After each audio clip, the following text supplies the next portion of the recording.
Hi guys, and we are back once again. We saw the EFL Cup final yesterday, and of course, Manchester City won the title 2 goals to 0 against Arsenal. Nico Riley was the star of the show yesterday. He scored 2 goals to 0, and of course, Guardiola had his fifth EFL title and his 19th trophy as a Manchester City boss. My co-host, the Arsenal fan, is not here, and I'll be calling him on the show today to air his opinion on what we saw on the night at the Wembley Stadium in England, the EFL Cup final, and Manchester City are the champions of the title. Let's quickly call him. I hope he picks. Devastated, it seems.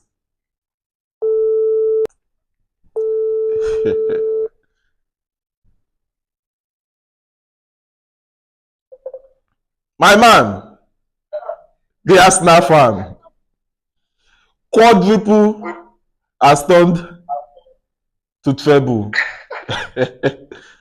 Will treble be turning to double and then single? How are you? I'm good. I'm good. Good.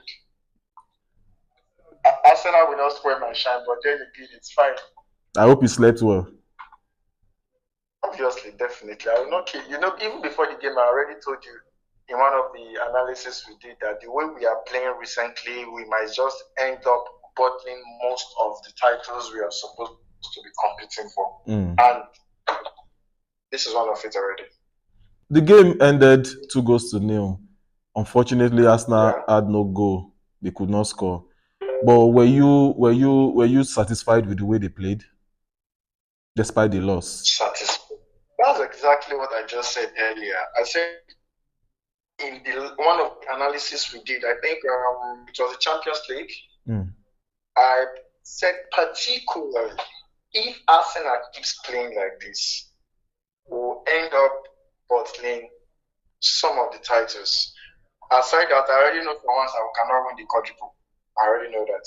It's not possible. And the form we used, if we were still in that very form we started the season with, then Man City does not stand a chance. But all of a sudden, the progression, the style of play, the aggression, the pressing, everything changed.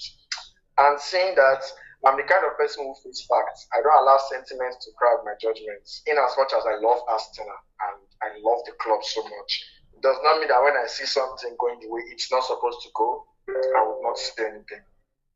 I already noticed that with this style of play, we are not going to go anywhere. Coupled with the fact that Eberechi Eze, who is the only creative player we had, went on an injury. Odegaard has already been on an injury, and Ben White didn't perform the way we expected him to perform. Timber is on injury. Yeah, a lot of people wanted Arteta to start Raya over Kepa. But then again, I understood the fact that from the starting of the competition or from the start of the competition, he has been marvelous. Manchester City, you're playing them again in the league on the 18th of April, to be precise. Though we have the FA Cup to quickly bother about against Bournemouth. Then you play Manchester City. You play Bournemouth first. You play Manchester City. You are 9 points ahead of them, and though you've played a game in hand, so I think if Arsenal can avoid defeat against City, then we can say Arsenal are en route to winning the trophy. But if you lose against City, let me hear your thought on that. You are playing City again in the league. If we play the way we played yesterday again, we would lose. There's no two ways about it. That's why I said let's leave love aside. The fact I love the club does not mean I will not say it the way it is. I love playing football just as much as I understand playing football. I also understand when I'm watching and I see some things going wrong. So except there's a change, except something different happens based on the lineup, for the fact that we have not even a single creative player yesterday. All the players we had on pitch yesterday they were all straightforward. At least maybe, just maybe, would have tried Doma in the second half for that creativity reasons. But then, if we play Man City again like this, we are definitely losing. If we play Bournemouth again like this, we are definitely losing. The league is not certain anymore. The quarterfinals of the FA Cup is not certain anymore. Even the Champions League is not certain anymore. If we continue, if we play the way we played yesterday, it's 9 points. I like the way you kept us saying if we played the way. But yes. let's be honest.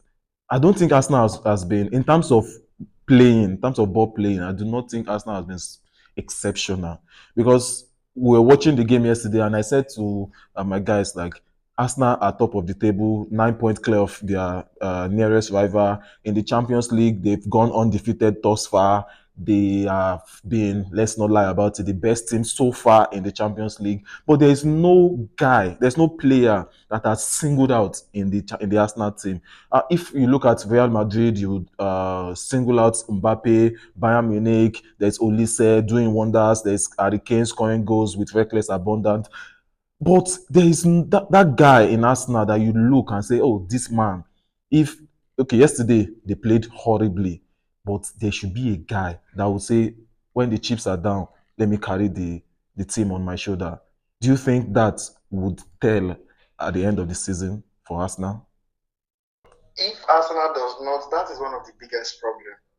Just the way you had a conversation with one of your guys yesterday, I've also said it subsequently, that the only person we focused on was Saka. Starboy. Where is the Starboy now? What's the Starboy playing?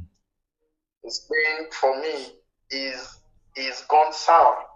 He's no longer Starboy. I don't know where his star is. You should better go and find it. If anything, the best player so far for Arsenal has been their defense line, the likes of Gabriel, Declan Rice. Top of the table, Champions League and all, is because of defensive midfielders back to the defense line.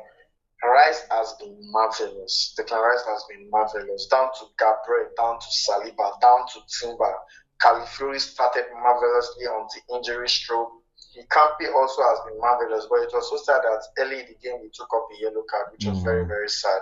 And that made him reduce his kind of play, his tactics, and his aggression.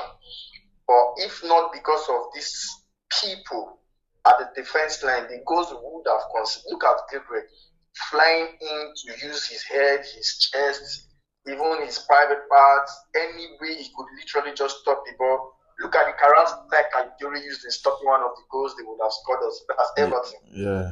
You know, they put themselves on the line. But you see from our midfield up front, I'm so pissed at Saka.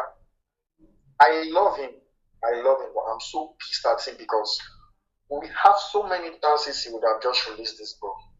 He can't even do take on anymore.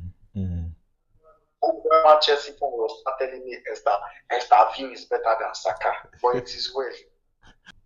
The EFL Cup is out of the table, but there's still a chance that the FA Cup, you're in the quarterfinal, you play Southampton. There is the UCL, the UEFA Champions League, you play Sporting Lisbon in the quarterfinal, and of course the Premier League, 9 points clear of Manchester City. At the end of the season, do you think, or let me say, which of these trophies do you think Arsenal would get at the end of the season? Okay, for the quarterfinals, we are playing Southampton.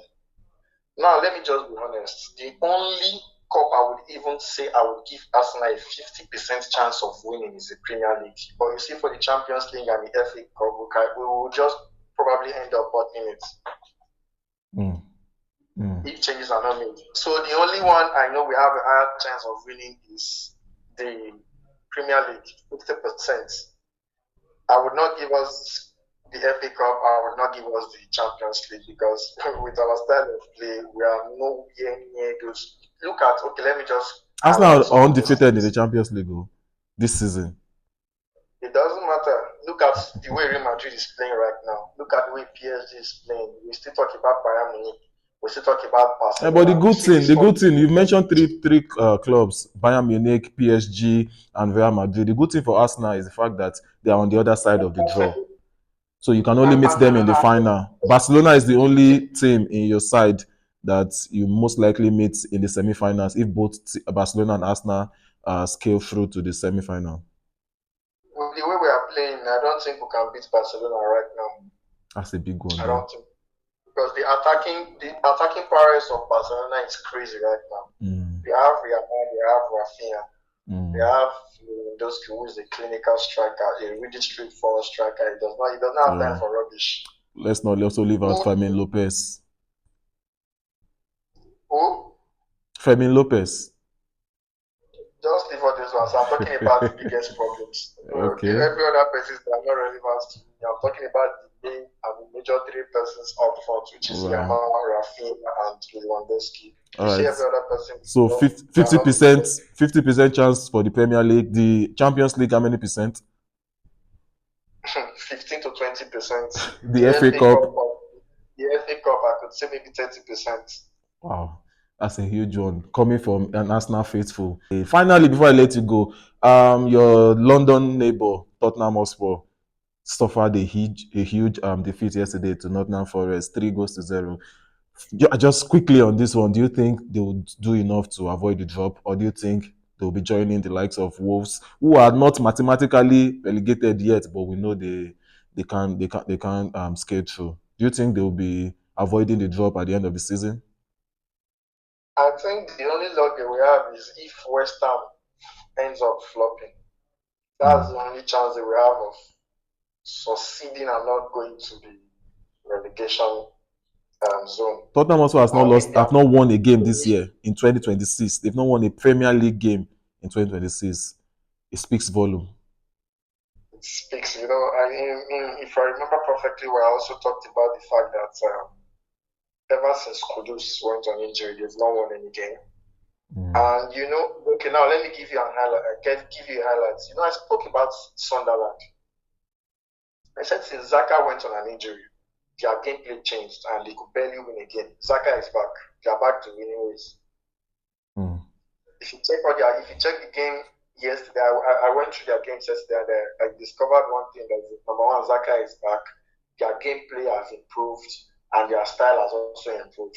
Now they defeated Newcastle at home. Newcastle. A 9-minute goal from Bobby, who ended up collecting a yellow card for taking off his shirt. You see Tottenham. In Tottenham right now, I don't see any player who is fighting to keep Tottenham alive. Even the few ones who is available there that could literally give up their self and their life for Tottenham, they are on the bench and the rest are injured. That's just it. So let's see how it goes at the end of the season. 7 more games to go, and the season end is fast approaching, and we would see if Arsenal will be winning the Premier League after a long while. That's all for us today in the studio. If you think Arsenal can still win the 3 trophies they are still participating in, the UCL, the Premier League, and the FA Cup, comment below, and of course, like, share. Thanks very much. Peace. See you guys.